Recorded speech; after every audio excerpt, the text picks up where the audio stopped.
हीरे की कीमत। पुराने समय की बात है। एक गुरुकुल था। वहाँ बहुत से बच्चे पढ़ते थे। गुरुकुल के आचार्य सभी बच्चों को शिक्षा के साथ साथ नैतिक मूल्यों के विषय में अवगत कराते थे। उसी गुरुकुल में 3 गहरे दोस्त बन गए थे। राम, रवि और देव। तीनों की दोस्ती बहुत गहरी थी। पूरे गुरुकुल में उनकी दोस्ती के किस्से मशहूर थे।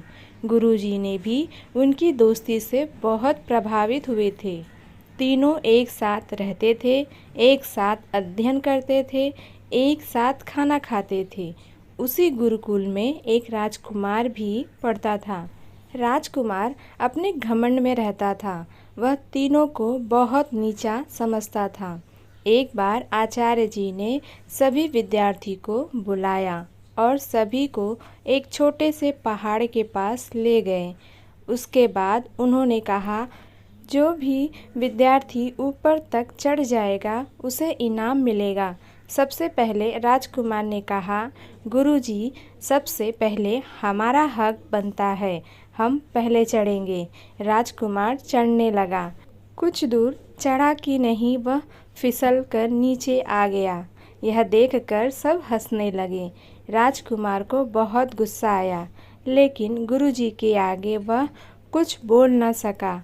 उसके बाद बारी बारी से सभी छात्रों ने कोशिश की, लेकिन जो भी चढ़ने की कोशिश करता फिसल कर नीचे आ जाता था। सबसे बाद में उन तीनों दोस्तों का नंबर आया। तीनों ने आपस में सलाह की, राम देख, रवि की पकड़ अच्छी है, वह चढ़ सकता है। अगर हम तीनों कोशिश करेंगे तो कोई नहीं चढ़ पाएगा। हम एक काम करते हैं, मैं और राम नीचे से सहारा देंगे। पहले तू मेरे कंधे पर बैठ जा, फिर रवि तेरे कंधे पर बैठ जाएगा। इस तरह से वह आधी दूरी तक पहुंच जाएगा। ऊपर ज़्यादा फिसलन नहीं है, वह आसानी से चढ़ जाएगा। हम तीनों ना सही, एक को तो इनाम मिल जाएगा।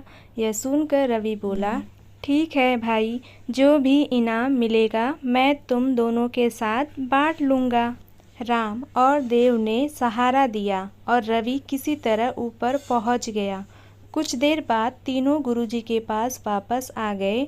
उनकी एकता देखकर गुरुजी बहुत खुश हुए। गुरुजी ने एक चांदी की डिब्बी दी और कहा, बेटा जब मुसीबत में हो तब इसे खोलना।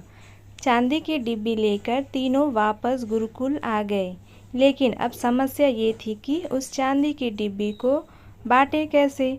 उन्होंने डिब्बी को एक जगह छिपाकर रख दिया। उसके बाद राम ने कहा, हम तीनों में से जो भी मुसीबत में होगा वह इस डिब्बी को खोल कर देखेगा। इसी तरह कुछ दिन बीत गए। एक दिन तीनों अपने गुरुकुल के अन्य छात्रों के साथ जंगल में जा रहे थे। चांदी की डिब्बी उन्होंने अपने जेब में रखी हुई थी। तभी वहाँ डाकुओं ने उन्हें चारों ओर से घेर लिया। सभी छात्र बहुत बुरी तरह घबरा गए। डाकू उन्हें बंदी बनाकर ले जाना चाहते थे। तभी उनकी नज़र राजकुमार पर पड़ी। राजकुमार को उन्होंने पकड़ लिया, जिससे वे राजा से मोटी रकम सोना चांदी लूट सके। बाकी सबको छोड़ दिया। राजकुमार बुरी तरह रो रहा था। कोई भी उसकी मदद करने के लिए नहीं आ रहा था। जब वे राजकुमार को ले जाने लगे तब राम ने चांदी की डिब्बी उनकी ओर फेंक दी।